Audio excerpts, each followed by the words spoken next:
We know now that in the early years of the 20th century, this world was being watched closely by intelligences greater than man's. Did the CIA write Wind of Change by the Scorpions?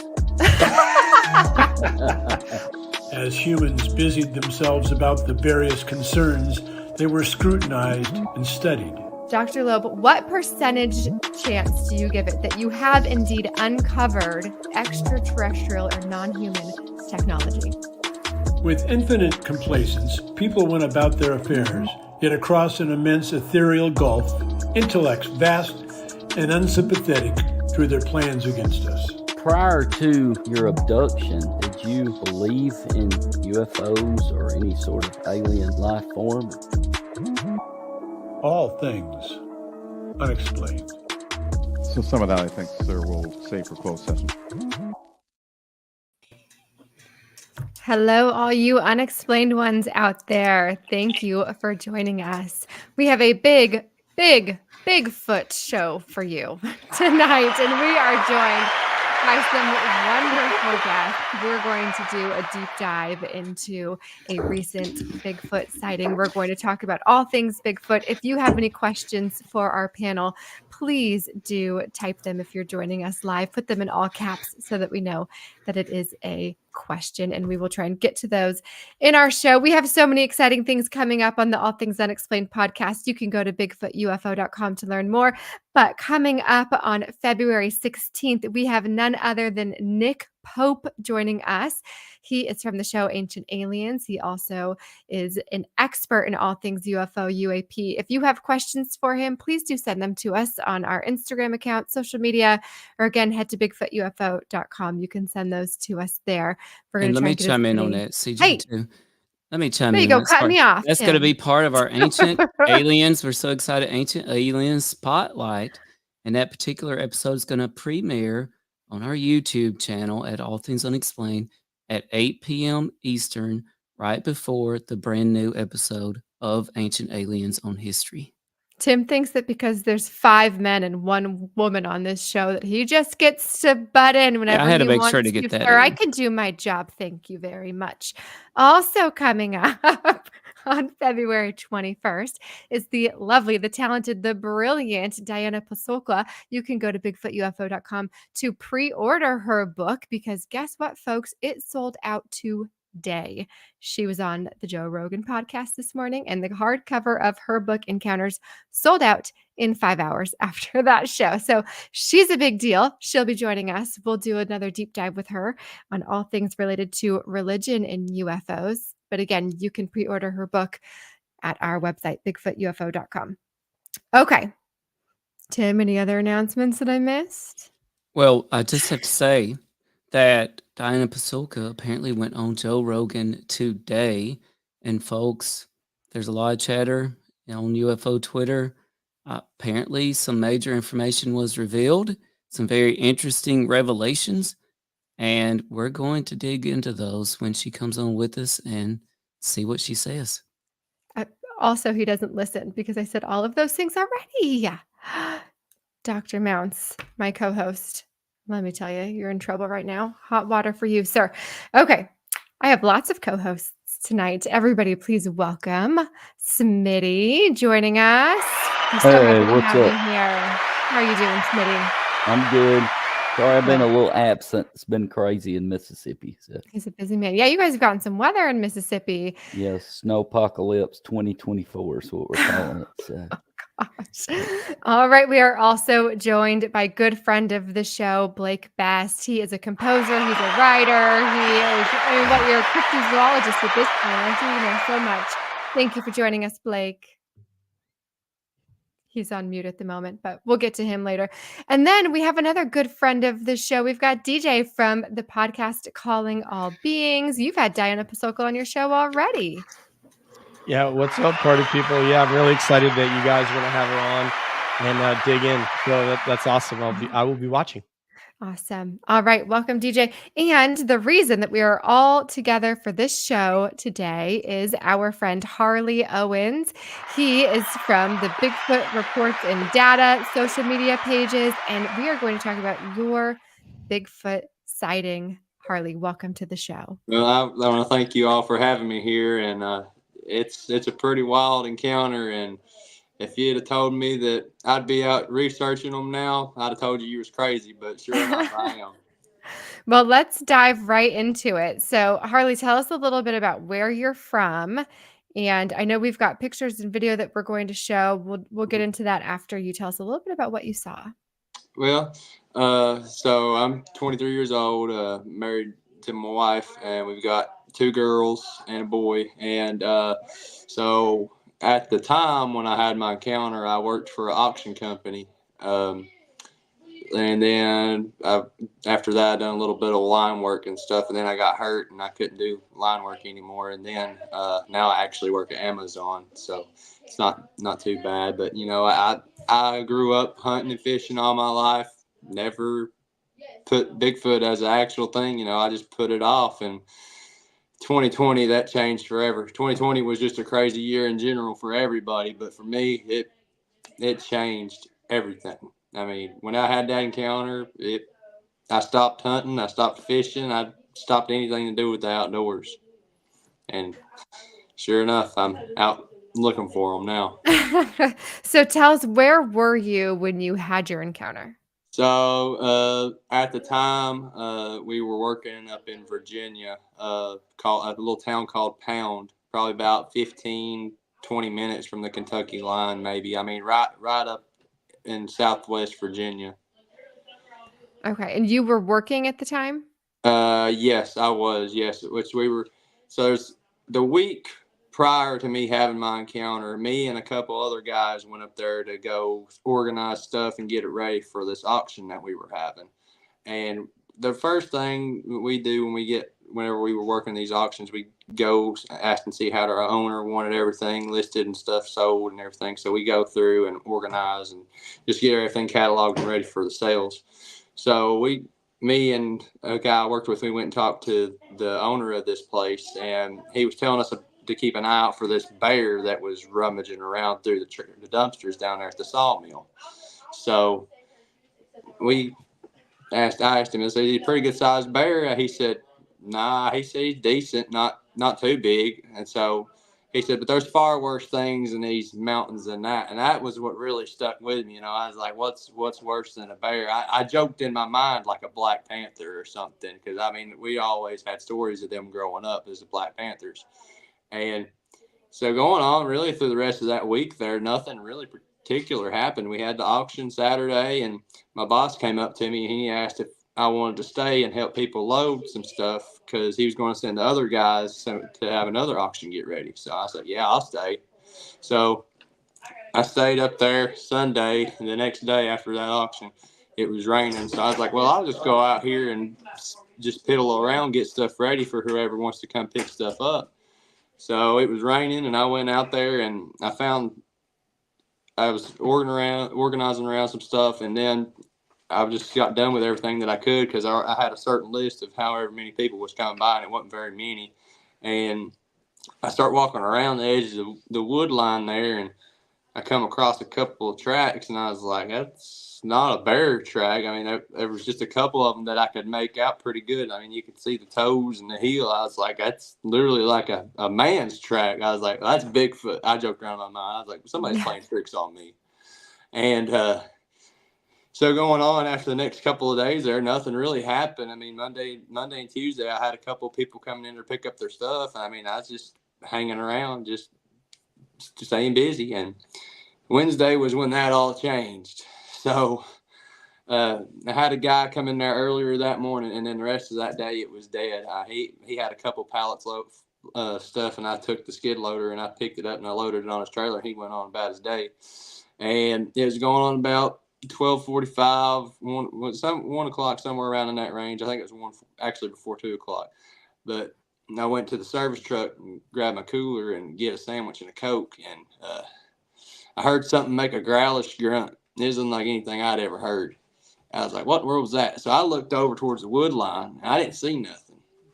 And I went back to go try and grab my sandwich again, and I heard it again, and I looked, and there's this cliff. So where this sawmill was is a big flat, and then the ridge went up. So the ridge is probably 100 yards away, and I looked and I caught a glimpse of something black moving through the tree line. I was like, that's that bear.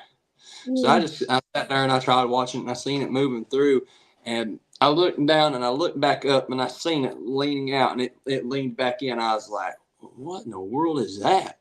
And I sat there and I looked at it, and it done it again, and that's when I seen the arm hanging out. I was like, that's a Bigfoot. I was like, people are crazy. I said, these things are real. I mean, everything, just all my emotions and the fear and everything sitting. I was like, what's this thing going to do? What is this thing going to come after me, or what's going to happen? So, I mean, I was sitting there, I was shaking. I mean, I don't know what the feeling was that come over me. I was just froze. I did not want to move. It still traumatizes me to this day, thinking about how just it was leaning out and it was looking at me. And the only thing I knew of to do was to take a picture, because if I didn't have that, nobody would have believed me. So I mustered it up and I managed to snag that picture. And the weirdest thing that happened after I snagged that picture, I had a brand new phone at the time. It was like all of a sudden that phone was just drained. I mean, I had it was on charge, and it had like 70-something% battery, and it was just drained. Like when I snagged the picture, it was just drained. And I just sat there and I looked at this thing, and that thing turned around and it went back up onto the ridge and just disappeared. I never seen it again. I was just like, did this really just happen? Did I just see a Bigfoot? And I put my phone in the cab of the truck, and I was just trying to get it back on. I locked myself in the cab of the truck. I was like, I'm not sticking around outside. So I was just sitting there, and when my phone came back on, I looked at the picture, and I was just like, that's a Bigfoot. I mean, that's not a bear. I mean, this thing is literally just like shifted itself out from around the brush up there, and it's still, I mean, right there after I had this encounter, I mean, it had a big impact on my life. Like, I didn't deer hunt for 3 years. I went deer hunting for the first time this past Thanksgiving since I had this encounter, and it's just had a huge impact. I mean, I've told people about this encounter, my own family, my own friends. My family thinks I'm crazy. My friends, they're not my friends anymore. And I mean, it's just been a roller coaster of a journey since I've had this encounter. I guess I didn't realize that the encounter happened so many years ago. I thought it was more recent, but okay. No, so 3 years but I've got some a recent one that I can talk about since I've been doing my field research. I'll throw that. Okay. Well, let's start with this one that you just shared with us. I think we have the picture and audio, possibly. Yes. Searching for. Okay. Well, I'm going to start with this first picture. This is, and there's a second one that's a little more zoomed in. And this one, you know what? I asked my son about it, Harley, and I said, "What do you think this is? What does this look like to you?" And he said, "It looks like something peeking out from behind the bushes." I mean, my son is 9, right? And I just thought he nailed it. So now I'm going to put it side by side with a little bit more of a zoomed in and highlighted picture here. Yep. Which I've had people tell me that they said that looks like its ears. I was like, I don't think that's its ears. I mean, because I think that's just the shadows from the leaves around it. But I've actually had that photo cleaned up and stuff, and it's remarkable. I mean, there's somebody cleared it up good enough where you could see its eyes and its nose, and apparently there was somebody ran it through software on our computer, and it looks like its hair is reddish brown. I guess it just looked black from the shadow. I'm not 100% sure. But and CJ, could you describe to the people who might be listening on the audio version of this? So, and Harley, this is the picture you said that you took right before your phone died, yeah, right? That was literally when I snapped that picture. I looked back at it, and I looked at my phone, and it was just zapped, drained. It was the strangest thing that I've ever experienced. I mean, it was a brand new phone that I had. Yeah, I mean, we hear that often about things. We'll get into that later. Okay, so what we're looking at, it's almost like a small cliffside that looks like maybe some earth erosion has happened. And there are trees up there. And far away, you see one of the trees and you see what looks like a black shadow of something kind of peeking out from behind.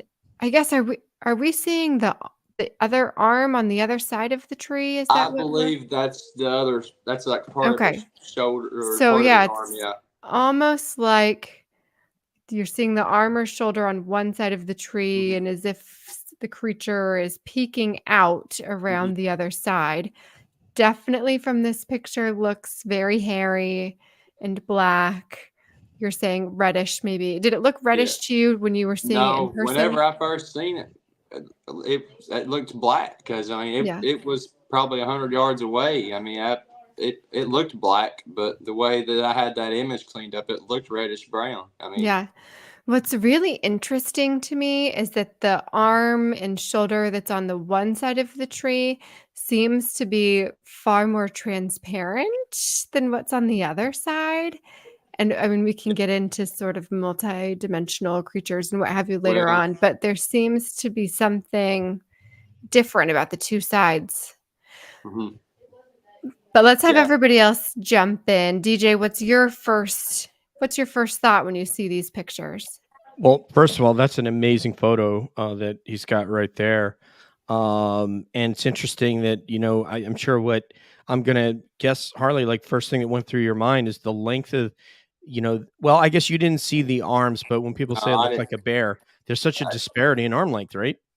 Yeah, I'm 6'6", and Goodness. that thing was dwarfed. I was dwarfed by that thing. I mean, if I had to guess, I'd say it was easily 8 feet tall, if not a little bigger. I mean, and I mean, the really thing that I remember was how wide this thing was. I mean, it was like a 4x8 sheet of plywood. I mean, it is massive. Just the width of it. That was what concerned me the most. I was like, this thing can literally snap me like a twig. And second and last question is, did you have that feeling? A lot of people have that feeling of being watched. I'm curious if you had a visceral reaction prior to going, oh, blank, that's a, so forth. Well, I mean, the only thing that really I don't remember feeling like I was being watched. I heard that growlish grunt.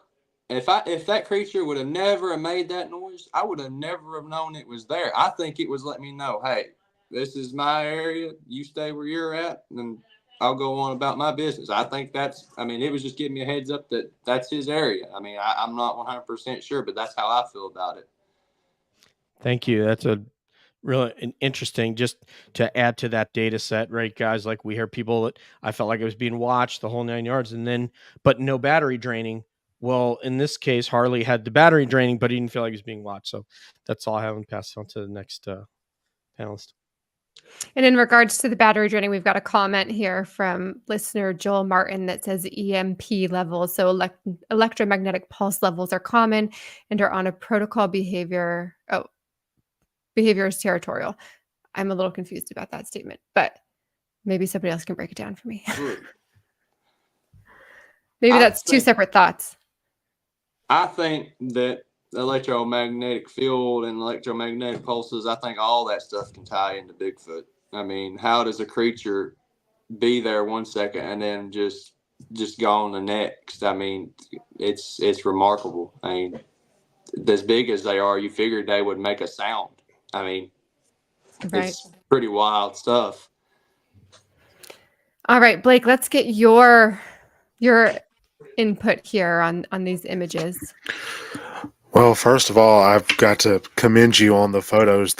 For the situation, they're as clear as they can be, and I don't know how I would have reacted in your shoes. I focus more on looking towards the oceans, the seas, and the lakes, as opposed to looking towards the wilderness and the forestry. But I can tell you that if I was in that position, I would have felt the fear, that a lot of people feel about that. So kudos to you for working through that, and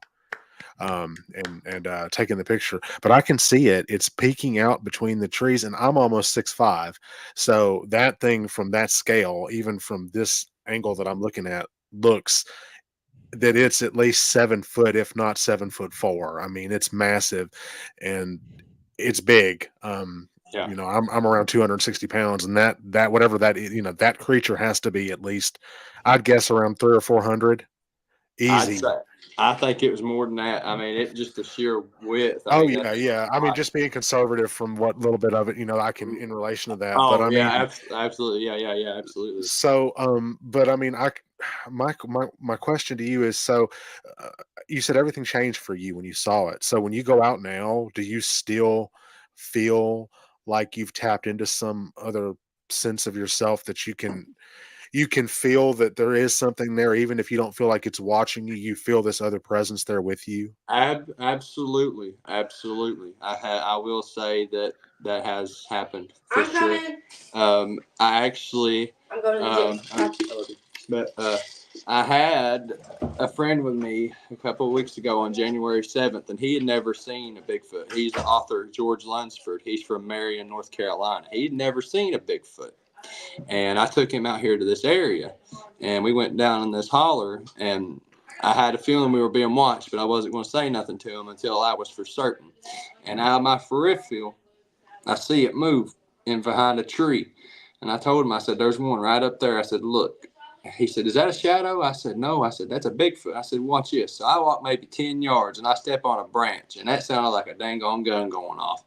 And all of a sudden, he said, oh, just blank. And he was like, I see it. I was like, yeah. I said, that's a Bigfoot.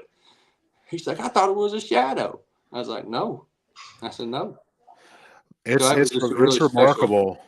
It's really remarkable. My other question for you is, you were talking about the manipulation of electromagnetic pulses and fields. Do you feel like there is a chance that, because this does seem to be a common thing among sightings and encounters, that Bigfoot has the ability to manipulate the fabric of what we can see dimensionally, as opposed to what we don't see? Because it does seem like the Bigfoot can vanish and appear at will and not make a sound, but then be gone, and then be gone in such a way that you wonder if it was ever there in the first place. Oh, absolutely, 100%, 100%. Because I have, like I said, I walk through and hike, and I have a camera filming behind me on my back when I hike through these areas in the Great Smoky Mountains. And I walked right through this area multiple times. There's no stump there, no nothing, no explanation. There's just a wide spot right there in the trail that I managed to capture the Sasquatch watching me. It was squatted down, and it was peeking out from around that tree, but I never knew it was there until I went back and I looked at my footage, and it was just like, oh snap, that thing was not even 30 yards from me, and I didn't even know it. You know, me personally, there is a lot to these creatures that people, take for granted. I mean, there's a mystery to them for sure. You know, me personally, what helped me get through my first encounter, I mean, my faith is a big part of my life, and what he helped me get through it. And, I personally believe that these creatures are some way, somehow descendants of the Nephilim. And I'm not saying they're the full Nephilim. I'm saying they're some way, somehow descendants of them. I mean, I could be wrong, but that's just my opinion, That's a term I haven't heard before. Did you say the Nephilim? Mm-hmm. Somebody's gonna have to break that down for me. Fallen angels from Okay. biblical times, they procreated with human women, and they made a race of giants called the Nephilim. Gotcha. Okay, thank you. Yeah. Tim and I think did a Twitter space on it, and then Nathan did an hour on it with Matt Knapp from Bigfoot Crossroads. They literally did an hour on the Nephilim and the biblical implications and so forth. So, All right, Smitty, let's get your quick input and any questions that you might have for Harley. I just wondered, and how many times, I think it's interesting you said the reddish tint to it, because I had a relative who saw a Bigfoot, and that's exactly what she said. And it was in Citronelle, Alabama. They were driving past the field, and she saw, instead of about a reddish figure stand out, and it was too big to be any other animal that she'd ever seen. But I'm sorry, was that at a family reunion? No, it was not. Thank you. It was not. But can I just say, Smitty, that place is so squatchy. I've driven through there a number of times. It looks really? so squatchy there, man. Yeah. Sorry, Smitty. I've been through Citronelle a lot of times, but she legitimately saw what she believed to be Bigfoot, and she described it exactly that way, a reddish, orangish colored hair. Well, I mean, I didn't know it was that color until I had somebody send it back to me. It was like, that thing is reddish brown. That thing ain't black, because they ran it Yeah. through their software on their computer and they enhanced it certain ways, and it showed that it was actually reddish brown. Just the way it was standing, its shadow, it made it look black. And so, have you had 2 interactions now? I've actually had 3. 3. There is another one that I haven't told anybody but a select few about this one. Yeah. So I walked into this area where I've been gifting them, and I heard one moving over in front of me. I was like, okay. I was like, I'll just see if you peek out. Well, I see him peek his head out, and I was like, okay. So I turned, and I was facing him. Now I had my backpack on my back, and I had my weapon on my side. So my weapon was facing the main trail. And I was sitting there looking at him, and he was just peeking back and forth looking. And all of a sudden, to my left was a loud snap. And then almost instantly, right after that snap stopped, there was one behind me. I don't know how far away it was, but he sounded like he was right on top of me. But it was just like stomping its feet in place. It was wild. I just said, "Whoa!" I said, "Easy, easy." I said, "I'm going." So I just went back to the main trail, and I just went on further up the mountain. Almost like a buck, when he sees you in the stand, he starts stomping his feet and blowing. Yeah. It was wild. Like I definitely got close to something. I don't know what it was, but they didn't like me being there. What about all of you? I wanted to ask this. Do you believe that some people are more, or the Bigfoot are drawn to certain people more so than other people? Because a lot of people do have multiple sightings, and some people don't ever see a Bigfoot in their whole life, and some people see them very frequently. I think they can sense your intentions. I mean, as people say, they can mind speak. And, I will say that when I was hiking through this area, I found an X, and it was almost like a voice in your head that's not your conscience, and it said Jerome. And I was like, well, what in the world? So I got home and I looked it up, and I may say this backwards, but I don't remember if I think it was ancient Greek. It means elder. And then in like several other languages, it means guardian. So right there at that X, something in my head said Jerome, and I look it up, and it means elder or guardian. I mean, and apparently the X or whatever, that's their marker for something. So That's pretty cool. Yeah, All it right. was wild. So DJ, I'm just going to throw Smitty's question your way. Do you think some people are more likely to see them than others? You know what? Just on what Harley said, Tom Cantrell, who had his first sighting in '58 when he was doing forestry work, because he graduated with that degree out in that Bluff Creek area, and had his first sighting. I mean, I think it's possible. Some people say that you get marked when you've seen one or something. So it's a trend, and from a data standpoint, I think we have to take that seriously and say, our mind's open to that possibility that some people are more prone to it, specifically because we know people that have been researching for years. I'm not going to name anybody because it doesn't need to be like a black mark on their record, but we know people have been researching for years and haven't had a sighting. So that's a good hypothesis, Smitty. I think we need to gather data on that one. Blake, what's your take on all of that? I really do. I mean, I kind of see, that point and agree with well, everyone that's talked about it so far in the, on our roundtable here. I think that when you see something or experience something like that once, even if it's not per se a Bigfoot, like for me, I saw things in the water, but I think once you see something, some extrasensory part of yourself becomes attuned and aware to other things that operate on that similar field. And though I've never seen a Bigfoot, I am from an area where the legendary Sugar Flat Road creature was killed and hit by a car. That's not far from me, about an hour up near Lebanon in Murfreesboro area. Though I've never seen one in person, I've been out in the woods, just, playing guitar, just sitting, kind of enjoying things, or, thinking about what I'm going to do next. And I've got the distinct, extremely unmistakable feeling that I've been being watched by something. Now, I don't know what it is, but I sense that it watches, but I'm not afraid of it. Whatever it is, minds its own business, but I know it's there. And I think that's the commonality. Like an untold mutual respect. I'm in their area, their kingdom. That's where they operate. And as long as I do what I need to do and not interfere with what they're doing, everything will be good. But it's just a mutual respect. So, I mean, I think that, that people are opened up to that when they experience things, because on some scale, all of these things are related.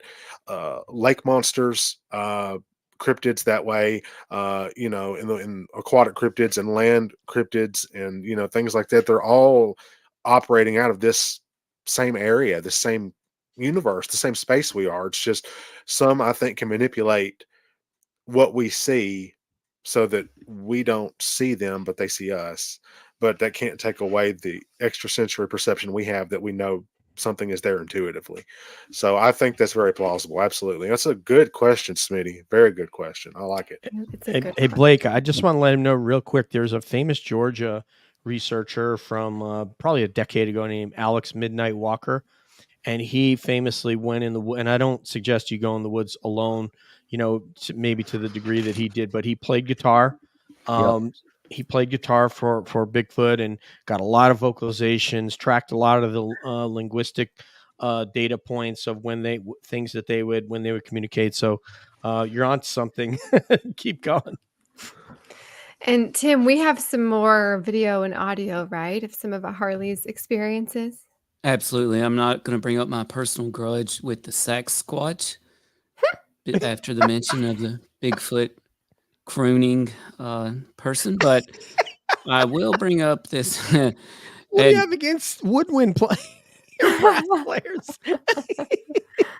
It was personal.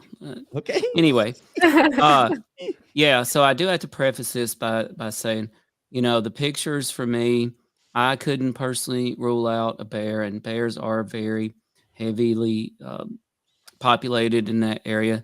And Harley could tell you. And by the way, I want to say thank you to our friend Blake Best. Blake passed on Harley's information to us in his story, and we appreciate that. And I went into researching Harley's story, right? So Harley could tell you we didn't immediately just schedule a podcast. I set about putting some research in, and for me, the photos were the least impressive.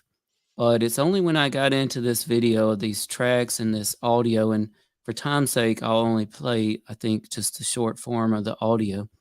But that is when I decided this story had another level to it. Like, it was a lot more than just, two-dimensional photo that we really can't prove anything from. So let me pull up this video Harley took here.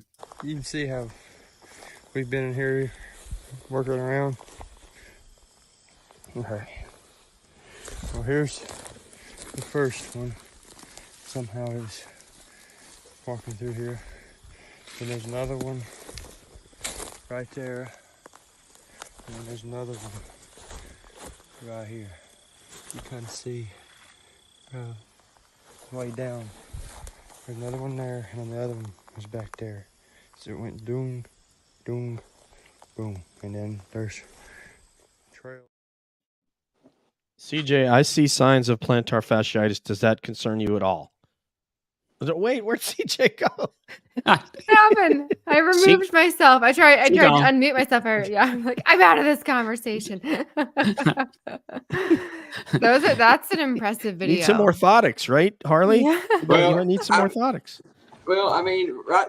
I don't know why I stopped videoing right there, but I mean, the trail, I mean, I couldn't really make out any of the other ones. I mean, those were the best ones that I could show, I mean, that was all I could really show. I mean, it's because I knew if I didn't have anything else other than those pictures to show that I had actually had this kind of encounter, nobody was going to believe me. I mean, I still had people who didn't believe me, my own family, my own friends, and it was really hard. But the really good thing that I noticed about one of those tracks was like right there, there's a dried up creek bed. And that first track that I show them, and you can see that where it came across, it slid. And that I found those the day after that I saw the creature, because that trailway leads up to the ridge where I had seen the creature. I didn't even had noticed that, but sure enough, that trailway leads up to the ridge where I'd seen it. You mentioned in the video that you guys had been doing some work back there. What sort of work were you doing? How was it affecting the earth, the ground right there? I mean, nothing really. I mean, we just walked back through there to see if there was anything that needed to be taken from the woods back there to put in the auction, because there was an old semi-trailer back there on the hill. We didn't know if he had bearings or just different sawmill equipment back there in the trailer. I don't know why they had a semi-trailer over there. I'll never know, but we went over there to look and see if they had anything in it that could be put in auction for the owner to get him a little extra money. Okay. And I tell you what, I will say again, the photos are one thing, but the bear doesn't explain the video of the tracks. I thought the tracks were impressive. I'm You gonna can play see it, how we've been in here. and I'm gonna looking unmute around. myself. But I mean, clearly something has Here's moved its way through there, the first and that one. is definitely not a bear. Walking And it through does here. appear to be a huge And stride. there's another one right there. And then there's another one right here. So Hey, again, I Tim. think it's rare, right, that we have not only photo but also some video track evidence. Tim, one thing I just want to ask you about. I'm no expert when it comes to to bears, but it seems uncharacteristic that a bear would stand up to have a look at something, whether it be prey or just for curiosity's sake. That's not their normal posture, and to lean around something. Normally, they would just be at their height, and they would just kind of maybe. I'm sure they would peek around the tree, but it would be very unusual if they're not trying to get something, scare something, potentially attack something, to be standing and leaning. So that kind of, and again, I'm no expert on bears, but just want to throw that out there. Yeah, and I would say it's unusual, but I will say not unheard of. Number Okay. one, there's a recent Ring video. The Ring doorbell cameras, right? Mhm. And I can't remember where they're at. They might be Tennessee or Montana, but on the Ring video, sure enough, there's a bear walking on two legs down the driveway. Oh, wow. And just Well, jaunting on down the driveway. And our friend of the show, Adventurer Dane Beck, right? He's from deep Montana, and he has pictures and videos of bears galore. And it's not unusual. It wasn't unusual for them on their ranch to see bears, navigating the brush, toddling, right? Like, what's it called when a toddler is scooting along? Toddle. Right? Toddling, right? So You had it right bears the will first time. toddling. the bears will toddle in the brush. So I think it's not unheard of that, hey, he's up there on a cliff, right? The brush might actually be some sort of toddling, like balancing situation going on. But I do want to play this audio here. And before I do, I want to give a shout out to another person who was supposed to join us tonight. Make sure to check out their podcast, Elk 101. His Corey with Elk 101. And I'm going to admit, I thought I had solved this case, and I was going to break it to Harley. I appreciate you sharing all this with us, but I don't think the show's going to be right for us because I think it's an elk. But so I contacted Corey, elk expert with Elk 101. I actually did a little research, folks, and I thought, well, in this part of Virginia, there's not. When I heard the audio, I'm like, could that be a moose? Could that be an elk? Well, I know there's not moose in Virginia, and I verified that, by the way. And I said, well, there's not elk either, are there? But I'm going to make sure. And I actually discovered, sure enough, there is one very well-known herd of elk very close to that area. Okay, so I said, I've got it. This audio is an elk, right? Like, that's what it is. But I contacted Corey with Elk 101. I didn't give him any background information. I said, hey, can you just listen to this audio? Tell me what you think. And he wrote me back wasn't that much later, and he was supposed to join us tonight. So shout out to Elk 101. Make sure to listen to him. And he said, Tim, I don't know what it is, but I can tell you this. It's not an elk. And that blew my mind. I said, wow. Okay, we really got something here. So I want to play this audio for you. This is, I don't know if I'll play this entire clip. I got 2 clips here for you. So listen carefully to this.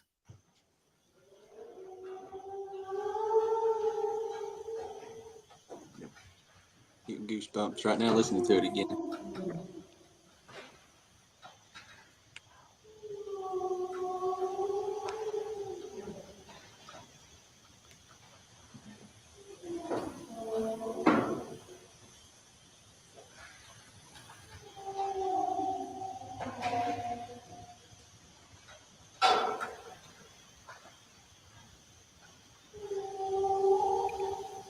Yeah, it's wild. Where's the truck? Harley, was this audio that you took? Yes, yes, it was. Yeah, I was And sitting this in the is the cab. I was engine? sitting in the cab of the pickup truck, and I was sitting in the sawmill area where I could park, and I was just sitting there cataloging and everything. And the night actually after I saw the creature was when the howling was. But that I don't know how to describe those. I guess they were kind of like howls too. But the first set of vocalizations I heard was the long, drawn out like wailing sound. And Yeah, and I've got some of that, and I think this clip is even more interesting. There's like a guttural grunt at the end of it, that's though. it. That's the one. Let me start that back from the beginning.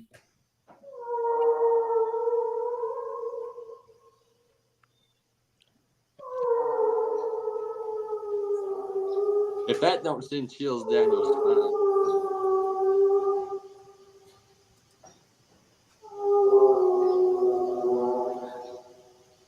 I want to give a shout out to UFO Intros. Our friend said my brother recorded the same sound. What's up, Listen to that. And I got to tell you, and I'm going to start this first clip. It's a little longer, but I'd like to say something while this is going on. I get the sense when I hear this that multiple entities are communicating with each other. Yeah, and I didn't even realize that. I had somebody verify that for me. It sounds like it sounds like language almost to me.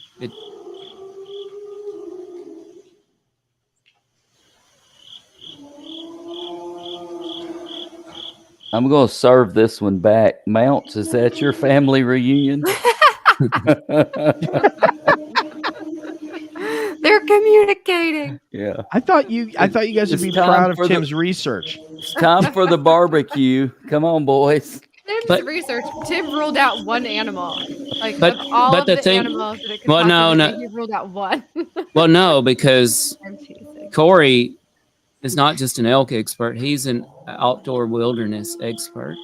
Well, I'll put it this way. He cannot place any sound that he's familiar with in I've the hunted- outdoors that was I've making hunted this. in a lot of I'll- different states I'll and spent tell a you. lot of time, and I've never heard anything like I'll that. tell you, I've had people, my friends and family have told me that's a coyote or that's an elk.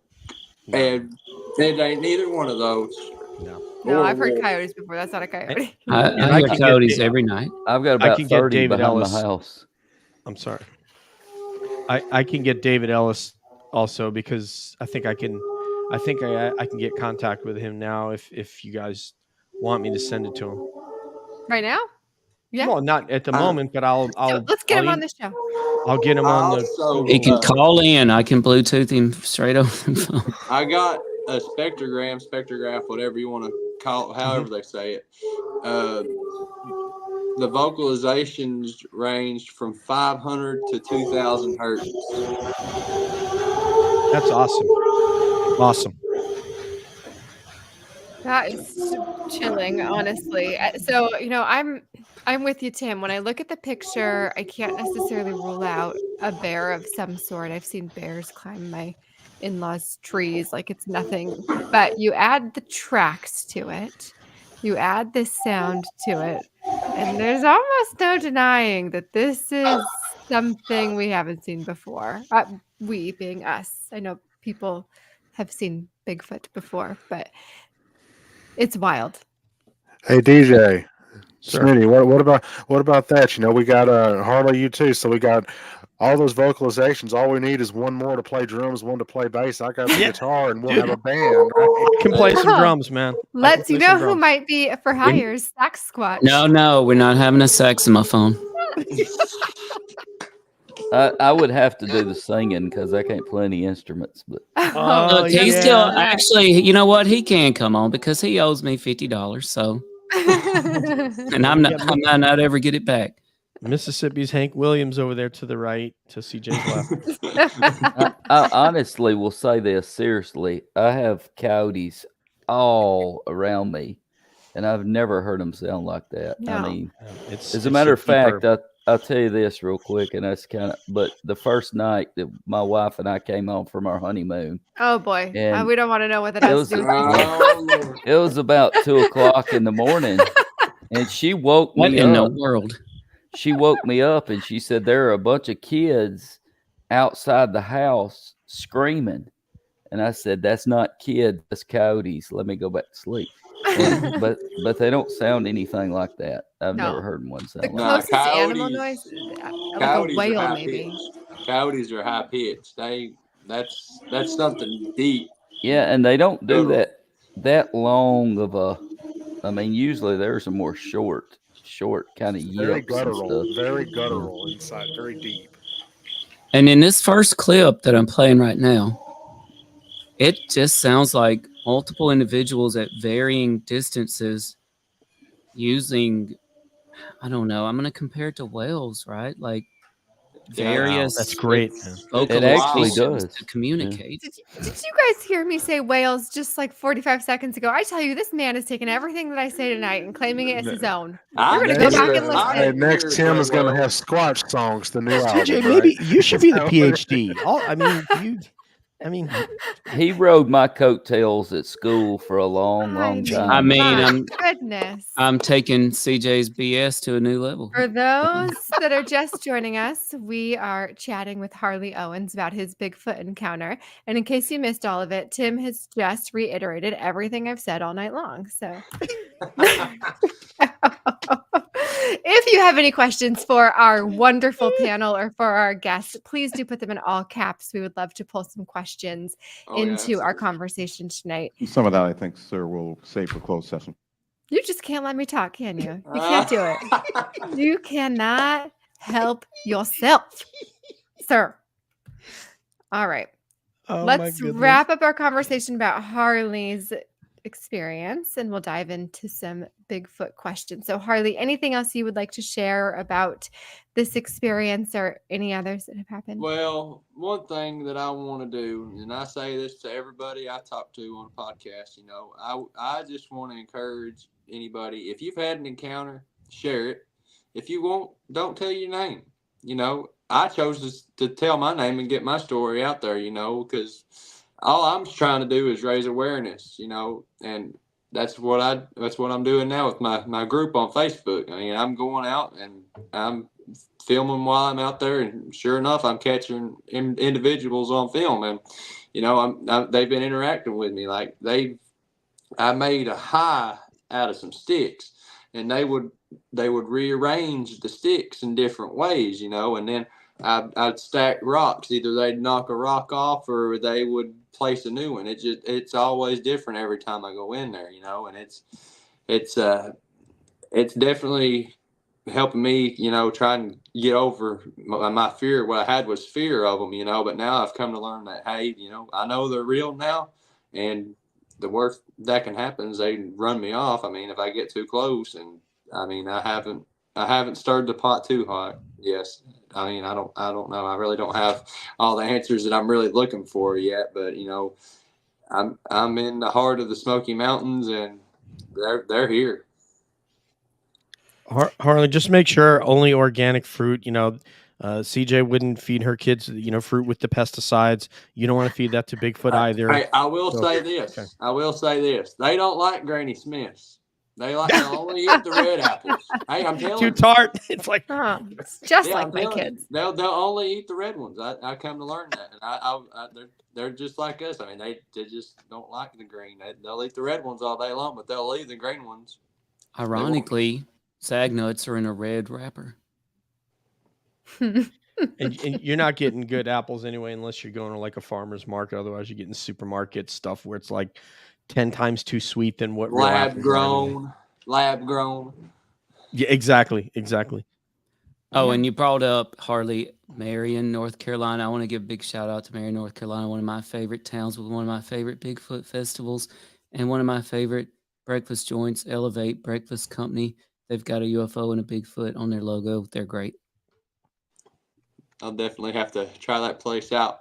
But yeah, like I said, George, he was the one that I took out there, and he'd never seen one. And sure enough, I was right there with him to have his first Bigfoot encounter. And it was just a special moment. I was like, well, I brought him out here, and he had an encounter, and that was all I could ever ask for. I mean, he is not. He's just over the moon about this encounter. Like he's already working on a book about it and everything. He George Lunsford, if you haven't checked him out, Monsters of the World is one of his books, and he's got Monsters of the World U.S. edition, I believe that's the name of it. But he's from right there in Marion, and he's a great guy. And I really was. It was really special to be there with him and have that first hand encounter. I mean, we got within 20 yards of him. I mean, it was wild, and this just happened January the 7th. So I mean, I'm already kicking off this year with encounters. So it's just wild. It's just nonstop. I mean, I go in here twice a week, and it's always changing different. I mean, they're in this area. I don't know why, but I mean, they're here. Yes. If you would have asked me 4 years ago if I believed in Bigfoot, I would have laughed and said, I didn't even think that. I thought Bigfoot was just a joke. Like I thought that was just like group, just me. a group haha, that's funny. But just yesterday I was volunteering in one of my children's classrooms, and a dad was volunteering, and he goes, "Hey, your name came up today. I just found out that you do a podcast." And I was like, "Oh yeah, I'm the Bigfoot UFO mom," like, "Oh, okay." And he's like, "I had a Bigfoot encounter." And this other woman that I know, she had a Bigfoot encounter, and these people start telling me their stories. I mean, I've heard so many Bigfoot encounters now that it would be very hard to deny their existence, just because I've met so many very intelligent people that have had their own experiences. But this all brings us to a question that one of our listeners had shared with us. And this is Duncan. I'm going to butcher your last name. Frary, maybe? Duncan said, "Is there any physical evidence for the existence of Bigfoot?" And this is the age-old question, right? Like, we have a lot of people who are having sightings. We have so many people studying Bigfoot. We've got, the Matt Pruitts out there who are going and looking for Bigfoot and looking for evidence. For all those of us that are here tonight, have you heard of any true physical evidence of Bigfoot? Well, so I'll start with you, Harley. Absolutely. I mean, you go and look at the Sasquatch Genome Project. I mean, how else could they make a genome for something that's not real? I mean, if you go into it and look, the mitochondrial DNA from a Bigfoot has human mother. So, and the mitochondrial DNA only comes from the mother. So the mother's human. Whatever the nuclear DNA is from a Bigfoot, something completely unknown. If you go and look into it, and I highly recommend, just if you haven't looked into it, check out Scott Carpenter's DNA study in a nutshell. It's on his YouTube channel. I mean, whenever I looked up Bigfoot research in Tennessee, that man's name popped up, and I didn't know he had passed away when he did, or I would have met up with him before. And I was just like, man, if I'd have started doing this sooner, I could have met up with him and got tips and stuff, But it just happened at the wrong time. But I've watched almost all of his YouTube videos, and he's a huge inspiration to me. And I'm doing what he done, walking around hiking the trails of the Great Smoky Mountains, and I'm catching him on a trail camera that's strapped to my back. And it's I never imagined that I would be researching these creatures, and Right. sure enough, I am. Here you are. Yes. Wow. I did not know about the the genome sequencing. I think that's might be new information for a lot of people. So thank you for sharing that with us. DJ or Blake, I know you guys have been involved with a lot of people in the Bigfoot world. Do you guys know of any other physical evidence out there?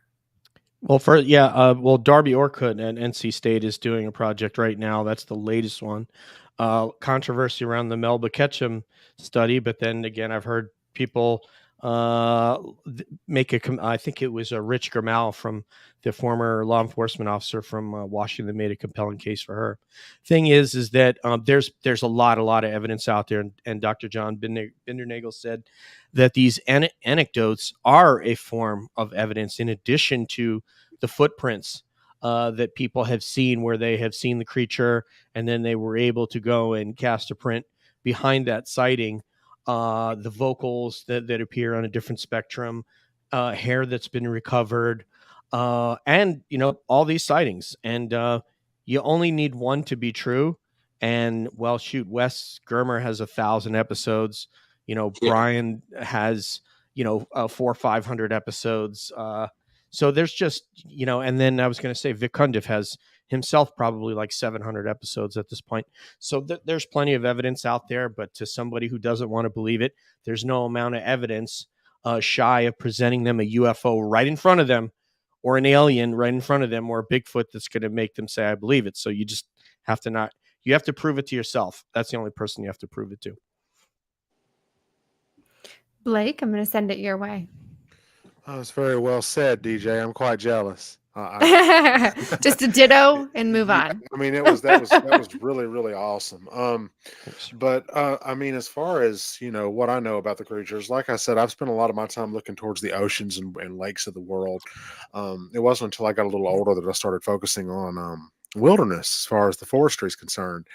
And I mean, as far as for Tennessee, there's been lots of things, but arguably the most famous incident that happened 34 years ago, this past January 5th, in 1989, an ape-like creature that resembled a Bigfoot was struck and killed right outside of Lebanon.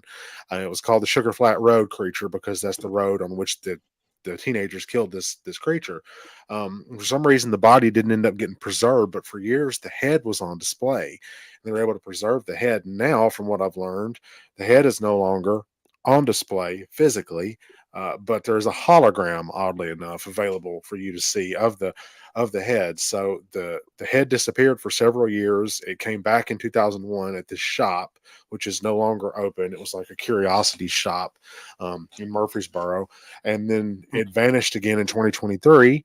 So all that's left is this. For public viewing, is this hologram. But from what I've seen of the actual head, we're talking, I mean, as far as I'm concerned, very substantial evidence to say that there is a creature that's unknown that is, living in the wilderness out there. And I mean, we're not talking something like Stan Hansen's carnival sideshow. People wonder, well, was that fake or was that real or was that this or this? There's a lot of conjecture and theory about things like that. But this, in my opinion, I'll put it this way, to paraphrase Fox Mulder, I haven't seen anything, but I want to believe, Well, Blake, one time if you want to come out here to East Tennessee, maybe we can look up and have you an encounter. Maybe I'll bring that guitar and I'll start shredding and running out of the damn. I haven't tried that, so I don't know if it'll work, but I mean it might.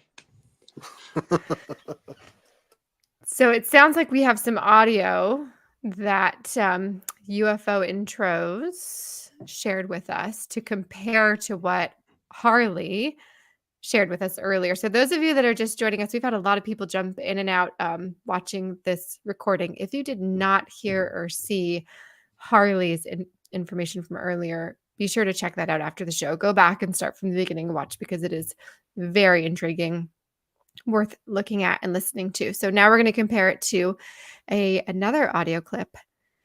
Yes, and shared with us. Shout out to our friends at UFO Intros. They're listening on X or Twitter. Hey guys, we really appreciate you. They joined DJ and myself one night for the not so traditional Christmas story. So we were really pleased to have them there for that. And I've jumped in on a lot of their Twitter spaces. They do some great things. Check them out on Twitter. And by the way, tonight we're live on Twitter, Facebook, and YouTube. And we're getting all the comments in. So we appreciate all of you. I think this audio will play. Let's see what I can do here.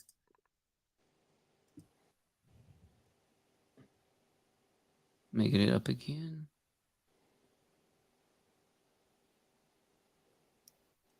Can y'all hear that? No. Nope. No. I'm gonna try one more way here. You know, the other thing I was going to say, Tim, is that even if listening to Dr. Meldrum's 1.5-hour dissertation on the Patty film alone, for just that one, the best film that's ever been taken. Oh. We heard that. I Here heard it a comes little again. I'd be running for the dang hills. That's eerily similar. Thanks for passing that on. According to X, this is a post on UFO intros. It was recorded near Tin Cup, Wyoming. What a great name. Tin Cup, Wyoming, inside of a camper. They'd heard this twice before. This was the third scream, which his hunting buddy was able to record. That is Wow. It eerily really similar. is similar. This is from, it says December 5th, 2022. That is wild. That's what you say, Duncan. By the way, everybody says I would do something until they're in that situation. Heck no. I know exactly what I would do, and it would not be get any closer to that. You'll never get me to say that I could do what Harley did, because I don't know how I would react, and nobody does. Well, Rich Grimmel, was SWAT law enforcement officer, and he was looking for the nearest place to run to because it was between he and his truck. So he ran to a road 75 yards away from his sighting. That's how scared he was. So none of us can say I would do what Harley did, because you don't know that. Yeah. You don't know that until you've been and even if you did manage to do what I done, I mean, and you did try to show people that you're close with, they're still going to ridicule you for that. I mean, that's Right. just human nature. But I've come to learn and accept that I know that these creatures are real. And sure enough, here 3 years later, I'm still having sightings. And it's just amazing to me that That's why you've got us. That's why you've got us, Harley, because Yeah. we, you're either in one or two camps. You either think every single person who in fear has come on one of these shows and told their story, and you guys have all heard them. I don't need to name the channels. Either every single one of them is a liar, but if one of them is telling the truth, it exists.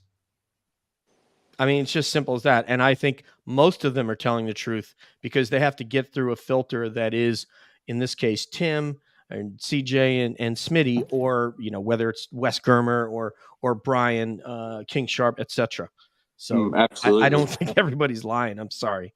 You guys have great evidence. And there's just in my no opinion. benefit to it. There's no benefit to lying. No, Nobody's there's getting nothing- rich off of these things. Yeah. Nobody's getting famous off of these things. If anything, like Harley said, they're losing friends and family. They're losing, to share what they've heard and seen. And there is this huge fear and this huge stigma. And I have to wonder why the stigma still exists, given everything that we have seen, everything that the government is releasing on UAPs and what have you. There still is a huge stigma. Even I'm afraid to say that I host a podcast about UFOs and Bigfoot for that same stigma. Well, we're just a part of the cool kids club. That's what I've been telling That's right. people. You mean we're not getting famous for this? I'll see you. I mean, No, I'm cutting my camera off right now. No, I'm kidding. Your 401k is getting bigger right now, Smitty. Yes. That reminds me, I have to say this before I forget. One of my favorite quotes of all time. We had Blake Best on, and he says, and Smitty pops up. I can't remember what episode this was, and he said, "Holy moly, Smitty, you're so much like the Bigfoot. You are rarely seen." And so he listens. I'm a busy man. What can I say? Like, never thought he was going to see the legendary Smitty. I've been promoting my book a lot, so. Oh, fun. Well, hey, I had some questions for us all to do a roundtable, but we've really already taken a deep dive into so many Part Bigfoot 2. themed questions. I But say part 2. oh, you guys are ready for it. Huh? Okay, well, let's do that. I'm not going to do all 4 because I think we've touched on some of this already, but this is going to be your hot take. You have 2 minutes or less to answer these questions. So you got to kind of rein yourselves in, fellas. I know how enthusiastic we get about these kinds of things, but all right, let's talk a little bit about genetics. And this is something that came up already. What do you think, if we find a Bigfoot, if we're able to study its genealogy, what do you think the relation is between Bigfoot and humans? I'll start with Dr. Mounts. Okay, that's a great question. And I've got a very interesting theory on the relationship between Bigfoot and humans, and it's quite a human story. This is going to be less than 2 minutes. In 1901, October 1901, right? 2 trains took out from Charlotte, North Carolina, heading into the wilderness. And this is a true story. And they just happened to be carrying Buffalo Bill's Wild West show, which happened to include Annie Oakley, one of the greatest shots of all time. The trains pulled out in the early morning hours of 1901. They had just entertained 30,000 people and were heading toward Danville. Okay. Back then it was a single track, and they, called ahead and warned the other train. But the critical mistake was the other operator thought it was just one train, but Annie Oakley and Buffalo Bill were in 2 different trains. And that single error caused a calamity, the likes of which the folks in those parts still talk about. And one witness said 2 engines seemed to have tried to devour each other. One had run halfway inside the other, and then they reared up on the tracks like 2 giant beasts in deadly combat.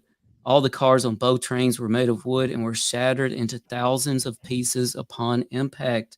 110 horses died in that, and that's not to mention the exotic animals that were on board.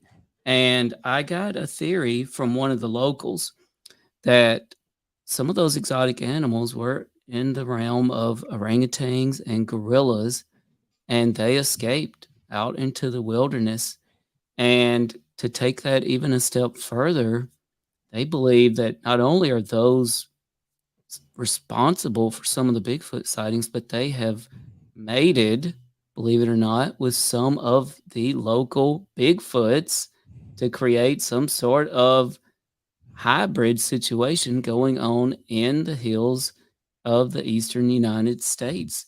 So that's my human story about Bigfoot. It might not have been what you expected, but so you many go. things wrong with that. I should have set the timer because That was a minute and a half. No, it was not. Number 1. And number 2, you didn't answer the question, but I'm not surprised. Okay. Blake Best, if we study Bigfoot's genome, how do you think it's related to humans? I want to try to do my best to answer that question, hopefully in less time than the 2 minutes. I really think that if you're able to look at certain sequences of DNA, genetic markers and such, you'll find that there are some commonalities. Obviously, walking upright, the individual digits of the the toes and the fingers, the ability to grip and hold things. I mean, it's not that far removed from a regular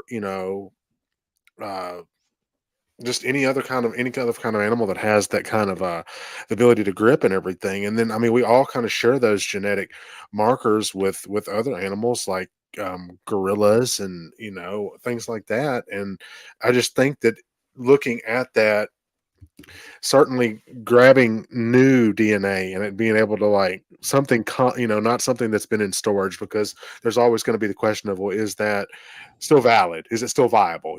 How is it stored? Getting something fresh and being able to look at it that way along next to human genomes and DNA, I think will definitely answer that age-old question. Oh, when he kept it under the time. Way to go, Blake. We're going over to you, DJ. What's your answer? So, the answer is I don't know, but I think the most important part of my perspective is not what I think it is, but rather that I'm not rooted in what it is one way or the other. Because I've heard hosts say, "Oh, I hope that it's this. I hope that it's a primate."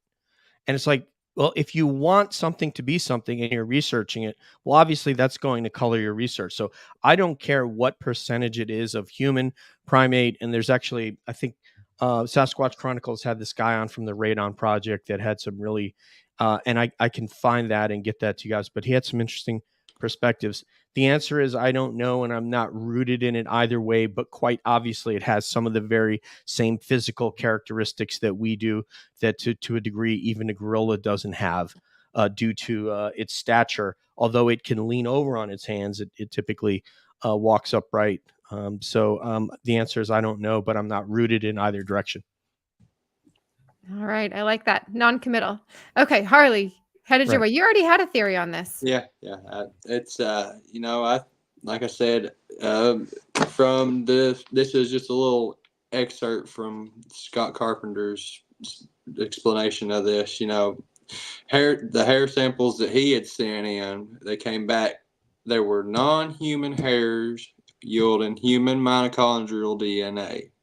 So mitochondrial DNA comes from a human mother, and unknown father. You can apparently only get DNA from a Bigfoot from the skin tags of the hair, and every sample that they tested came back with human mitochondrial DNA, and the nuclear DNA was something completely different. So how can a non-human hair come back with human in it? I mean, some type of human hybrid. They're a lot closer to us than what people would think. All right. And on to Smitty. What's your take? I'm going to do something Mount's never been able to do. Give a short answer. I believe that it is some sort of primate.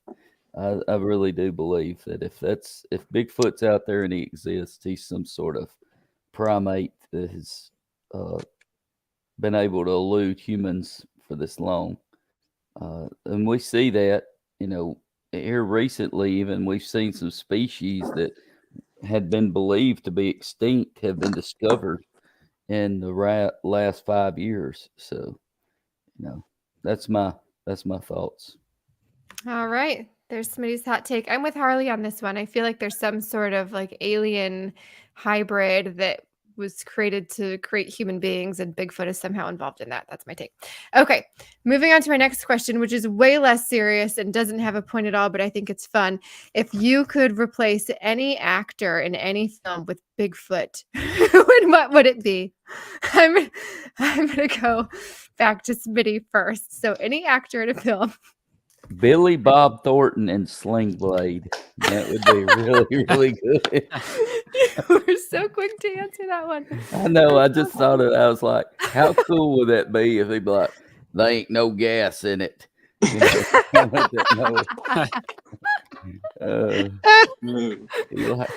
Maybe you should start leaving biscuits and mustard out in the woods out there somewhere, Harley.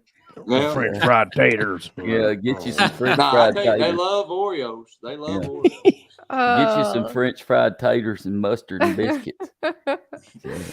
All hey, right, Smitty, y'all need to have, I'm sorry. I just want to tell Smitty, y'all need to have Will Lunsford on, the Arkansas Texarkana researcher, man. He's smooth as silk. You guys have so much fun with Will. Well, that'd be awesome. We need to write that down. Yes, I will. I'll send it to you. All right, thanks. Yep. All right, Dr. Mounds, headed your way. You can replace any actor in any movie with Bigfoot. What would it be? Well, I guess I'm just going to have to go with one of our favorites. I would love to replace Rowdy Roddy Piper with Bigfoot, and they live, because I would love to see a Bigfoot say this. I have come here to chew bubblegum and kick and I'm all out of bubblegum. I just think it would be amazing if Bigfoot would say that. That would be awesome. All right, Harley, we're going to you. You're replacing any actor in any movie with Bigfoot. What is it? Well, I was thinking the guy that played Forrest Gump. I can't think of his name right off the top of my head. Well, Tom I think I'll Hanks? go Tom home. Yeah, Hanks. yeah, Tom Hanks. Yeah, I think I'll go home now. Jenny, Jenny, I- come back to the woods. Oh. And Mounts, your movie would be better if he wore a kilt like Roddy Piper used to wear to the ring. Oh yes. Next time I No. come to North Carolina. I may not be the biggest of friends with a kilt wearing Bigfoot or a saxophone playing Bigfoot, but I am tremendous friends. He's a great friend of the show, a wonderful musician, a wonderful human. The kilted creature. I encourage all of you. He is a bagpipe swamp metal playing creature from the Black Lagoon.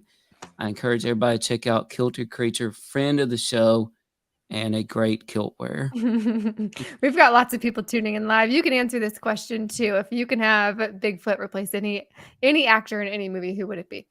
All right, and we'll pull those up on the screen. Oh, we've got somebody already. Bigfoot to replace Stanley Kowalski, Marlon Brando in Streetcar Named Desire. That one's lost on me. I don't know that movie.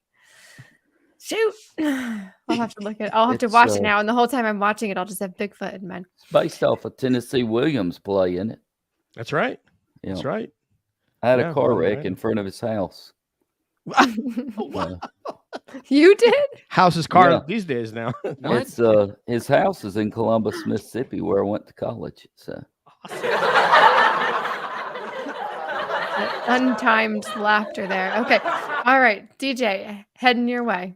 So mine, I think, is apropos when we have a 6'6" guy and a 6'5" guy here, and then your co-host is a basketball coach. But I would like to see Bigfoot replace Shaq in the Blue Chips, be alongside Penny Hardaway. Right? How awesome would that be? Yes. But like the baskets wouldn't survive, man. yeah, tearing down a they'd have to have lots of backboards to For real. Yeah. tearing them down. So yeah, that's my pick. Love it. All right. Blake Best, what's your option? Well, I was going to say something with Shaq because it was on my mind, but I don't know if I can do that because I feel like I'd be stealing from DJ. But I definitely say Another replace him as the genie in Kazam because everyone hates that movie anyway, and I think that they'd like it better if Bigfoot came out of the lamp. No doubt. No doubt.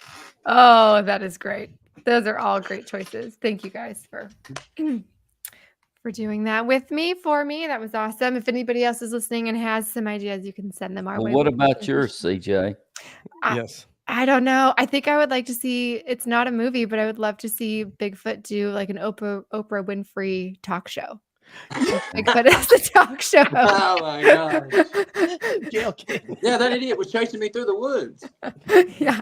Just like really hearing people's problems and sharing them. You know, that's that short story I wrote where he shows up to that guy's house and he's actually telling all about his life and how he avoids humans and stuff. So, Well, Oprah humiliated my cousin on her show, so I really don't want Bigfoot to go on the Oprah show. Just saying. Bigfoot would be the Oprah show. Maybe Bigfoot would be kinder Oh, to your Bigfoot. cousin. Bigfoot will replace Oprah. Oh. Yeah. Oh, I thought you meant Bigfoot was a guest on the Oprah show.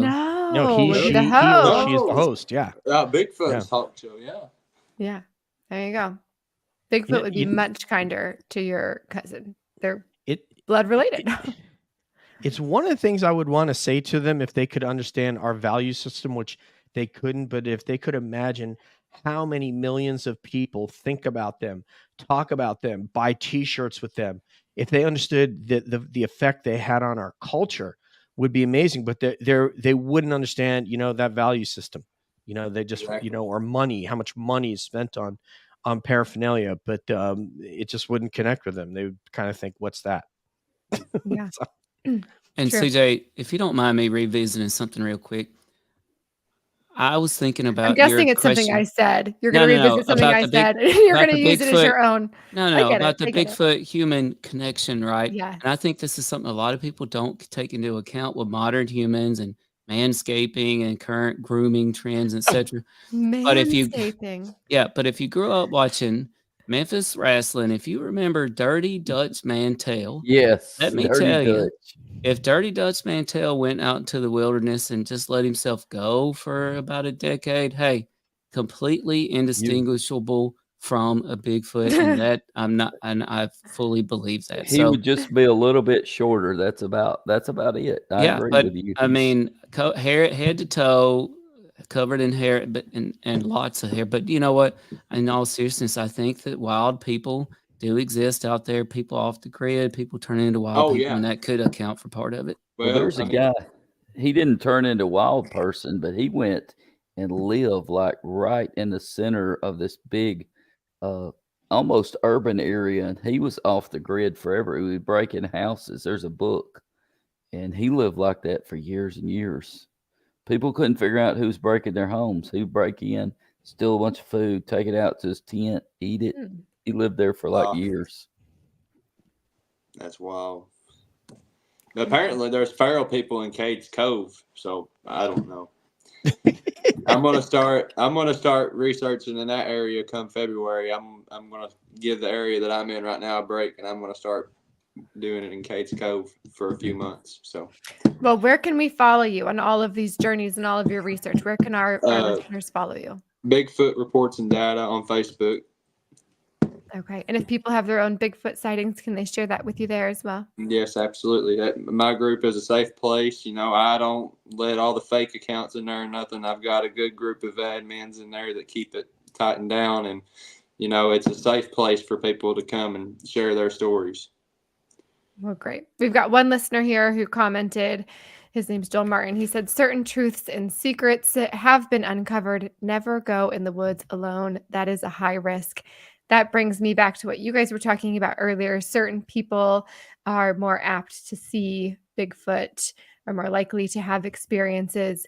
Certainly, those are the people that are going into the woods, right? Like, I don't spend much time in the woods. That's me. Haven't seen a Bigfoot. Not That's surprising.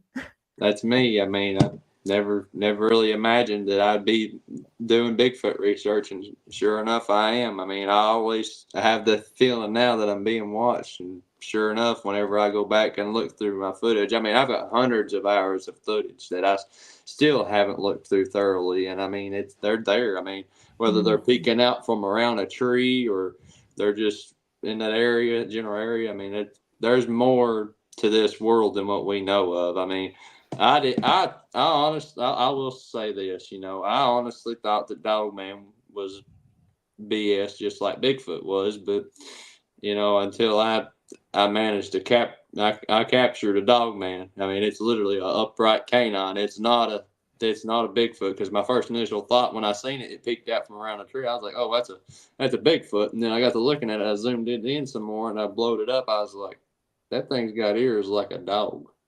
It was straight up pointed ears like a canine. So I'm still working on a bunch of theories between them and the Bigfoot. I mean, I can just go on and on and on about that. But Harley, you've opened a portal, my friend. You've opened a portal, and you have got some otherworldly beings that are following you, it sounds like. Well, as DJ said, you know, marked by Bigfoot.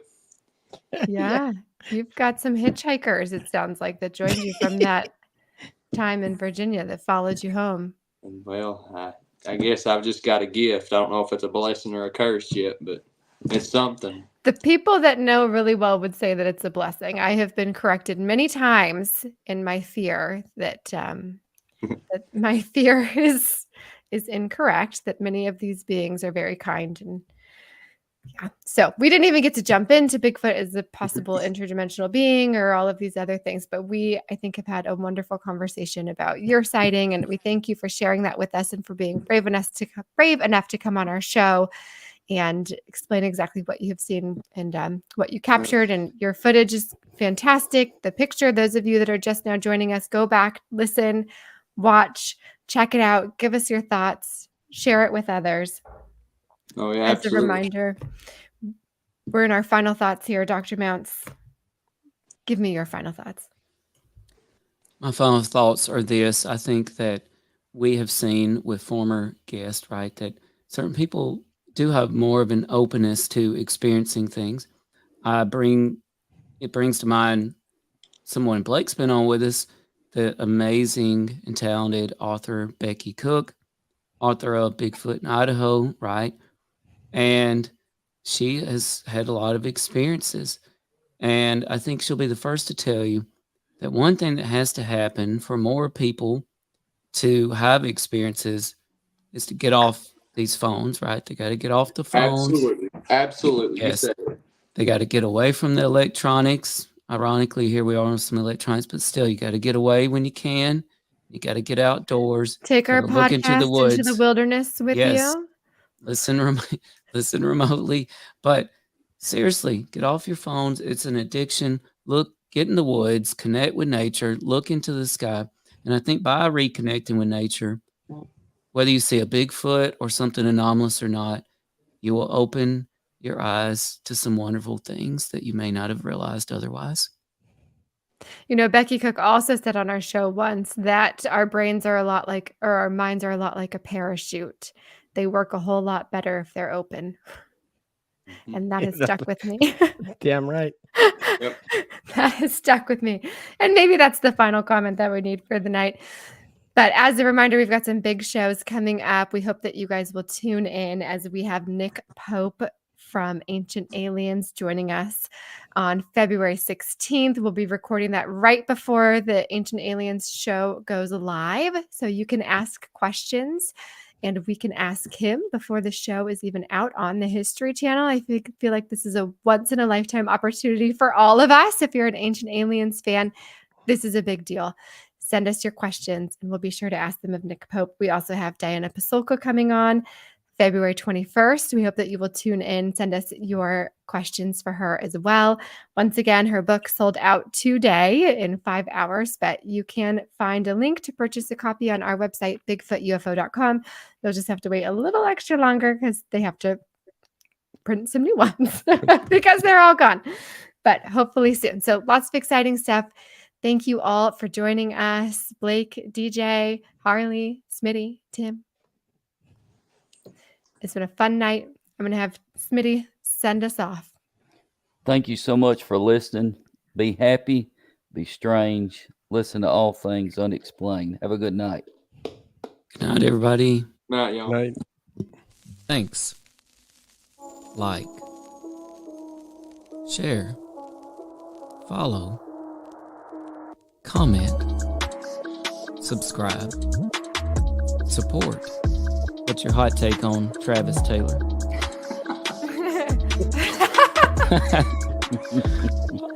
I've got an exclusive for you guys if you want it about the Yes, Alaska. we do. Okay. All things unexplained.